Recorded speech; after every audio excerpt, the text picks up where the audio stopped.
శుభములు కలుగు నీకు. ఎలుకని దాని ఫ్యామిలీని వేరు చేసి పులుచ్చి తినేయబోతుంటే ఆ సింహం తన పంజాన్ని అడ్డుపెట్టడమన్నమాట. నువ్వు చాలా తెలివైందనివి వారాహి. నాతోనే నా మనసులో మాట చెప్పించేశావు. అవునమ్మా, ఇది మీ పరిస్థితి తెలిసి నేను మీకిస్తున్న రెండో ఉద్యోగం. నువ్వు ఈవినింగ్ నుంచి రాత్రి వరకు పార్ట్ టైం జాబ్ కోసం ట్రై చేస్తున్నావని తెలిసి నేనే నీకిది ఆఫర్ చేస్తున్నాను.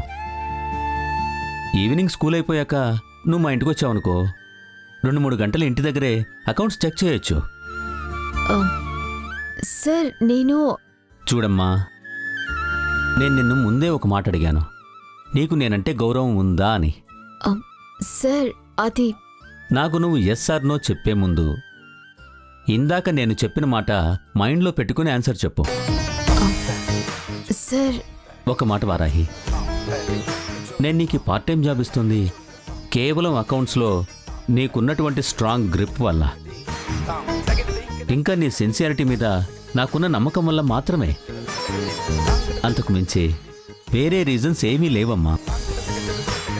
నీకు నిజంగా నమ్మకం గౌరవం ఉంటే, ఈ జాబ్తో నీకు తప్పకుండా అవసరం ఉందనుకుంటే నువ్వు ఈ జాబ్కి రా.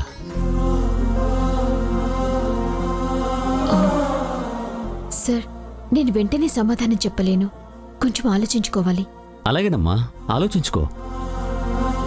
ఆలోచించుకునే చెప్పు.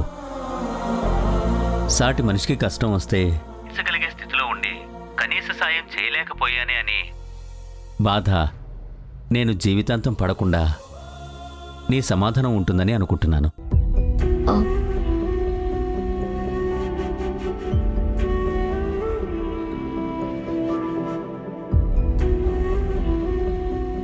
వస్తాను సార్ అని చెప్పమ్మా. ఇది నా కొడుకు వల్ల నువ్వు పడిన బాధకి చిన్న పరిహారం అంతే.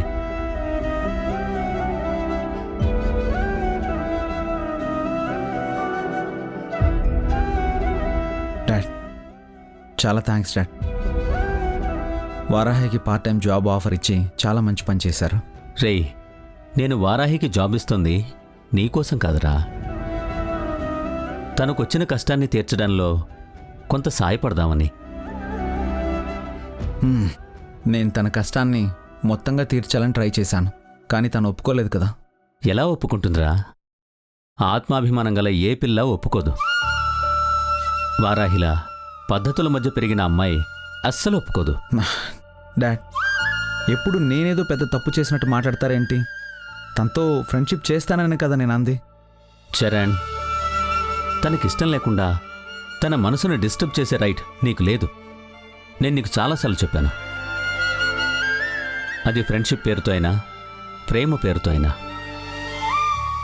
ఆ అమ్మాయి నేను ఇచ్చిన ఆఫర్ని ఇంకా యాక్సెప్ట్ చేయలేదు. ఒకవేళ యాక్సెప్ట్ చేసి వారాహి ఇక్కడికి వచ్చిందంటే మాత్రం నువ్వు తనని ఏ రకంగానూ డిస్టర్బ్ చేయకూడదు. నీకు మళ్ళీ మళ్ళీ చెప్తున్నాను, లవ్ చేసి మోసం చేస్తే తప్పు, ఫ్రెండ్షిప్ చేస్తే తప్పేంటని నీ ఫిలాసఫీలు తన మీద ప్రయోగించుకో. ఇప్పటికే తను చాలా కష్టంలో ఉంది, నువ్వు ఇంకా ఇంకా కష్టపెట్టకు. తను ఈ జాబ్ మానేసేలా చేయకు. ఇప్పుడు ఇదే నువ్వు తనకి చేయగలిగే పెద్ద హెల్ప్.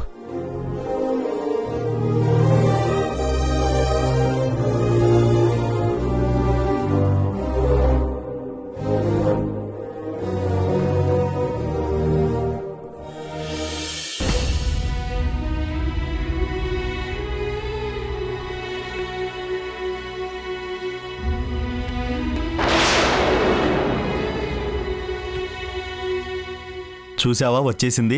రాత్రి మనం ఇచ్చిన ప్రోడక్ట్స్ వాడుంటుంది, అందుకే వచ్చింది. నేను టెస్ట్ చేస్తే నాకు రియాక్షన్ అయ్యింది కదండి, అందుకేగా నేను వెంటనే మనది మానేశాను. అది అందరి స్కిన్లకి రియాక్ట్ అవ్వాలని లేదే. ఓ అలాగా, ఒకవేళ రియాక్షన్ అయితే ముందు మన ప్రోడక్ట్కి ఇన్ఫ్లుయెన్సర్గా ఉన్న ఈ ఆసిని మీద జనం వచ్చి పడతారు.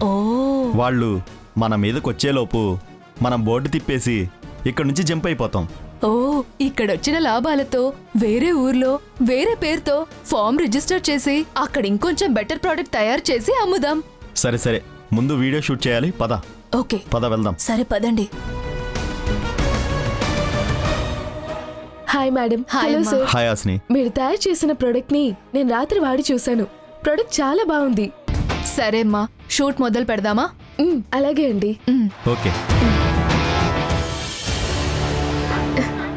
హాయ్ ఫ్రెండ్స్, ఈ రోజు నేను ఓ మంచి ప్రోడక్ట్ ని మీకు పరిచయం చేయబోతున్నాను. ఇది కంప్లీట్ స్కిన్ కేర్. నేను దీన్ని వాడి దీని క్వాలిటీ టెస్ట్ చేశాకే మీ అందరికీ చెప్తున్నాను. ఇది రాసుకుంటే స్కిన్ ఎంతో సాఫ్ట్ గా చాలా గ్లోగా ఉంటుంది. ఇదిగో నా ఫేస్ మీద నిన్న రాత్రి ఈ రోజు మార్నింగ్ దీన్ని అప్లై చేశాను. చూడండి నా స్కిన్ ఎంత స్మూత్ గా కనిపిస్తుందో. అన్నిటికంటే ఇంపార్టెంట్, ఇది మన ఊర్లోనే తయారైంది. మన ఊర్లోనే ఇంత మంచి ప్రోడక్ట్ తయారవడం చాలా గ్రేట్ కదా. ఎనీహో, నేను వాడి చూశాను. మీకు కింద డిస్క్రిప్షన్ లో అడ్రస్ నెంబర్ ఉంటుంది. దానికి ఆర్డర్ చేసి వాడి చూడండి. ఎలా ఉందో కామెంట్ చేయండి. బాగుంటే మీ చుట్టూ ఉన్న 10 మందిని వాడమనండి. అలాగే వాళ్ళని కూడా నా ఛానల్ ని సబ్స్క్రైబ్ చేసుకోమని చెప్పండి. Okay, bye.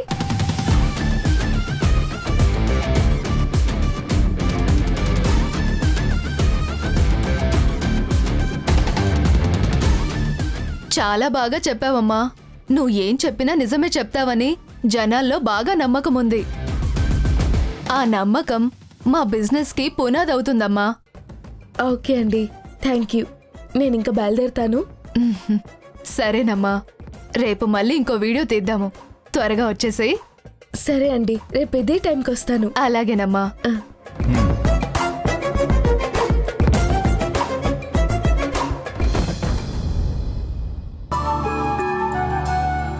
పెళ్ళంటే నాకు పీడకలగా మారినా నా కొడుక్కి అదొక అద్భుతమైన జ్ఞాపకంగా మిగిలిపోవాలి.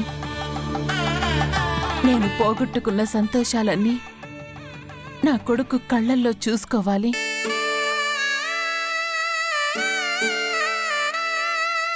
పెళ్లి తలపెట్టిన క్షణం నుంచి ఈ సంతోషాలు తప్ప ఇంకేవీ కనిపించకూడదు.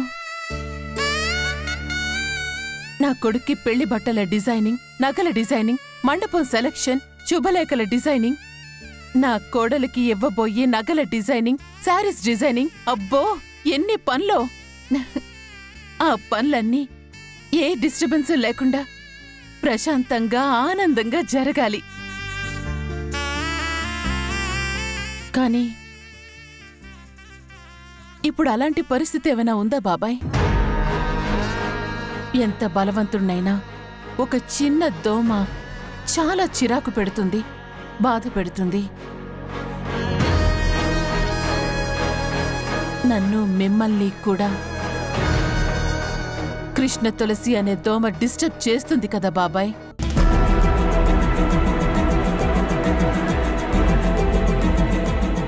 ఆరు నెలలు గడిస్తే అది చచ్చిన శవంలా మారుతుంది, రోడ్డున పడుతుంది. అది తర్వాత రమ్మన్నా మన దారికి అడ్డు రాదు. మనం ఎంతో కోరుకుంటున్న అమ్మవారి చీర సాంప్రదాయం కూడా మన సొంతమైపోతుంది. అప్పుడు జాతరలో ఆ చీర అమ్మవారికి సమర్పించిన రోజున, ఆ రోజున మొదలు పెడతాను బాబాయ్ నా కొడుకు పెళ్లికి సంబంధించిన పనులు. ఎంతో మనశ్శాంతిగా, సంతోషంగా, గ్రాండ్గా చేస్తాను నా కొడుకు పెళ్లి.